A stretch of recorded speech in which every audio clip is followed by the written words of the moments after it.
Moringa has been called the miracle tree, but does it live up to the hype? Is it really more nutritious than other, more commonly available fruits and vegetables? I'll answer that question in this video. In the next video, we'll look at the effects specifically on blood sugars. Check out the research.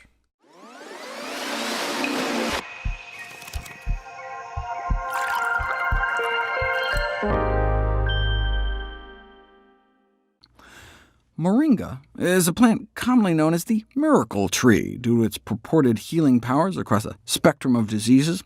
If miracle isn't hyperbolic enough for you, on the internet it's also known as God's gift to man. Is Moringa a miracle or just a mirage? The enthusiasm for the health benefits of Moringa is in dire contrast with the scarcity of strong experimental and clinical evidence supporting the claims. Fortunately, the chasm is slowly being filled. There's been a surge in scientific publications on Moringa. In the last 10 years, the number of articles is closer to 1,000. But what got my attention was the presence of glucosinolates, compounds that boost our liver's detoxifying enzymes. I thought they were only found in cruciferous vegetables like cabbage, broccoli, kale, collards, and cauliflower, but no. It turns out they're also found in the Moringa family, with potency comparable to broccoli. That's exciting, but why not just eat broccoli rather than mail-ordering some exotic Moringa powder? Is there anything special about Moringa? It's been described as the most nutritious tree yet discovered. How much is that saying, though? I mean, who eats trees? Supposedly, Moringa contains higher amounts of nutrients than most conventional sources, 10 times the vitamin A of carrots, 12 times the vitamin C of oranges, 17 times more calcium than milk, 15 times more potassium than bananas, 25 times more iron than spinach, and 9 times more protein than yogurt. First of all, even if all this were true, this is for 100 grams of dry Moringa leaf. That's like 14 tablespoons, almost a whole cup of leaf powder.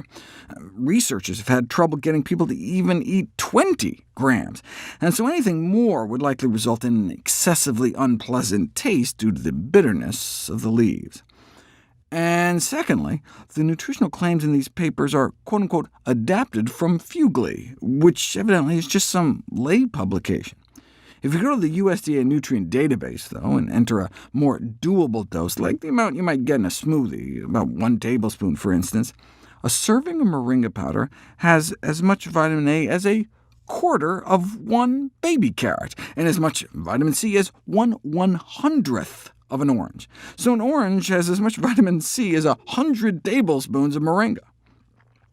A serving of Moringa powder only has the calcium of half a cup of milk, the potassium of not 15 bananas, but a quarter of 1 banana, the iron of a quarter cup of spinach, and the protein of a third of a container of yogurt. So yeah, it may be nutritious, but not off the charts, and certainly not what's commonly touted. So again, why not eat broccoli? It's got the A, C, calcium, potassium, iron, and protein of broccoli. Moringa does seem to have anti-cancer activity in a petri dish against cell lines of breast cancer, lung cancer, skin cancer, and fibrosarcoma, while tending to leave normal cells relatively alone, but there hasn't been any clinical studies. Well, what's the point in finding out that Moringa enhances the sexual performance of stressed rats? What are you supposed to do with that? Studies like this one, though, started to make things a little interesting.